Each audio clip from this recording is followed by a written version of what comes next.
नमस्कार दोस्तों, इस वीडियो में हम आज आपके लिए संकष्टी गणेश चतुर्थी की कथा लेकर आए हैं, जिसको करने से घर परिवार में आ रही विपदा दूर होती है। कई दिनों से रुके हुए मांगलिक कार्य संपन्न होते हैं तथा भगवान श्री गणेश असीम सुखों की प्राप्ति कराते हैं। माह की किसी भी चतुर्थी के दिन भगवान श्री गणेश जी की पूजा के दौरान संकष्टी गणेश चतुर्थी व्रत की कथा पढ़ना अथवा सुनना जरूरी होता है।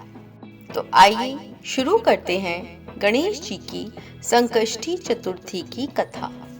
एक समय की बात है कि विष्णु भगवान का विवाह लक्ष्मी जी के साथ निश्चित हो गया। विवाह की तैयारियां होने लगी। सभी देवताओं को निमंत्रण भेजे गए, परंतु गणेश जी को निमंत्रण ही नहीं दिया। कारण जो भी रहा हो, अब भगवान विष्णु की बारात जाने का समय आ गया। सभी देवता अपनी पत्नियों के साथ विवाह समारोह में आए। उन सब ने देखा कि गणेश जी कहीं भी दिखाई नहीं दे रहे हैं। तब वे आपस में चर्चा करने लगे कि क्या गणेश जी को नहीं न्योता है या स्वयं गणेश जी ही नहीं आए हैं। सभी को इस बात पर आश्चर्य होने लगा। तभी सबने विचार किया कि विष्णु भगवान से ही इसका कारण पूछा जाए। विष्णु भगवान से पूछने पर उन्होंने कहा कि हमने गणेश जी के पिता भोलेनाथ महादेव को न्योता भेजा है।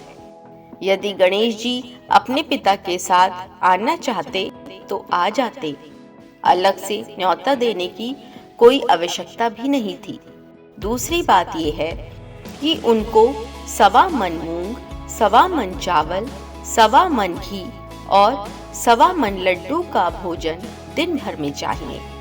यदि गणेश जी नहीं आएंगे तो कोई बात नहीं, दूसरे के घर जाकर इतना सारा खाना पीना अच्छा भी नहीं लगता।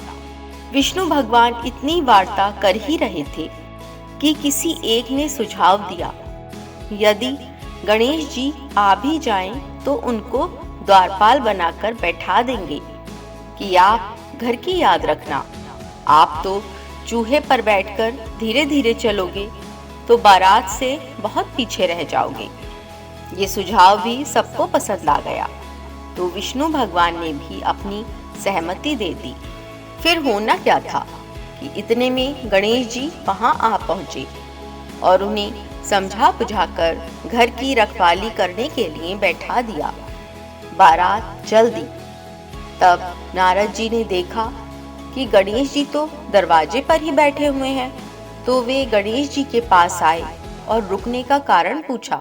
गणेश जी कहने लगे कि विष्णु भगवान ने मेरा बहुत अपमान किया है। नारद जी ने कहा कि आप अपनी मूषक सेना को आगे भेज दें तो वह रास्ता खोद देगी, जिससे उनके वाहन धरती में धंस जाएंगे। तब आपको सम्मान पूर्वक बुलाना पड़ेगा।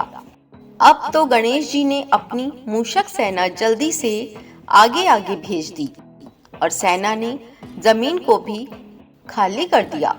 जब बारात वहां से निकली तो रथों के पहिए धरती में धंस गए। लाख कोशिश करें परंतु पहिए नहीं निकले। सभी ने अपने अपने उपाय किए, परंतु पहिए तो भी नहीं निकले, बल्कि जगह जगह से टूट गए। किसी की समझ में भी नहीं आ रहा था कि अब क्या किया जाए। तब तो नारद जी ने कहा, आप लोगों ने गणेश जी का अपमान करके अच्छा नहीं किया। यदि उन्हें मनाकर लाया जाए तो आपका कार्य सिद्ध हो सकता है और ये संकट टल सकता है। शंकर भगवान ने अपने दूत नंदी को भेजा और वे गणेश जी को लेकर आए। गणेश जी का आदर सम्मान के साथ पूजन किया। तब कहीं रथ के पहिए बाहर निकले।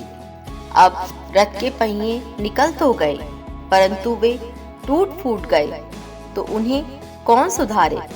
पास के खेत में खाती काम कर रहा था। उसे बुलाया गया। खाती अपना कार्य करने के पहले श्री गणेशाय नमः कहकर गणेश जी की वंदना मन ही मन करने लगा। देखते ही देखते खाती ने सभी पहियों को ठीक कर दिया। तब हाथी कहने लगा कि हे देवताओं, आपने सर्वप्रथम गणेश जी को नहीं मनाया होगा और ना ही उनकी पूजा की होगी, इसीलिए तो आपके साथ ये संकट आया है। हम तो मूर्ख अज्ञानी हैं, फिर भी पहले गणेश जी को ही पूजते हैं, उनका ध्यान करते हैं। आप लोग तो देवतागण हैं, फिर भी आप गणेश जी को कैसे भूल गए?